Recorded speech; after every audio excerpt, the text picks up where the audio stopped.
এবার মোহাম্মদ শামির ফিটনেস নিয়ে বড় প্রশ্ন তুললেন রোহিত শর্মা। রোহিত শর্মা জানালেন, মোহাম্মদ শামির ফিটনেস নিয়ে এবার আমাদের পরিষ্কারভাবে জানাতেই হবে।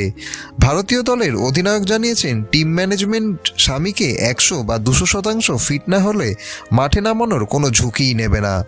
কিছুদিন আগেই মোহাম্মদ শামি চোট কাটিয়ে ফিরেছেন মুস্তাক আলী ট্রফিতে। তবে রোহিত বলছেন, শামির হাঁটু এখনও পুরোপুরি ঠিক হয়নি। এনসিএর আপডেট না পাওয়া পর্যন্ত আমরা তাকে কোনোভাবেই দলে নেব না। রোহিত আরও বললেন, আমরা কোনো রকম ঝুঁকি নিতে চাই না শামির সাথে। এনসিএ থেকে নিশ্চিত তথ্য পেলে তবেই আমরা তাকে দলে নেব। এদিকে বিসিসিআই সূত্রে জানা গেছে, শামি নিজেও মনে করেন তিনি এখনও টেস্ট ক্রিকেটের জন্য পুরোপুরি প্রস্তুত নন। তিনি প্রথমে ঘরোয়া ক্রিকেটে ফর্মে ফিরতে চান এবং তার ফিটনেস ফিরে পেতে চান। শেষ কথা এটাই যে টিম ম্যানেজমেন্টের পক্ষ থেকে শামির ফিটনেস নিয়ে চূড়ান্ত কোনো সিদ্ধান্ত তখনই নেওয়া হবে যখন এনসিএ তাদের সঠিক রিপোর্ট পাঠাবে। আর এরকমই ক্রিকেটের লেটেস্ট ভিডিও দেখার জন্য চ্যানেলটিকে অতি অবশ্যই সাবস্ক্রাইব করে রাখুন।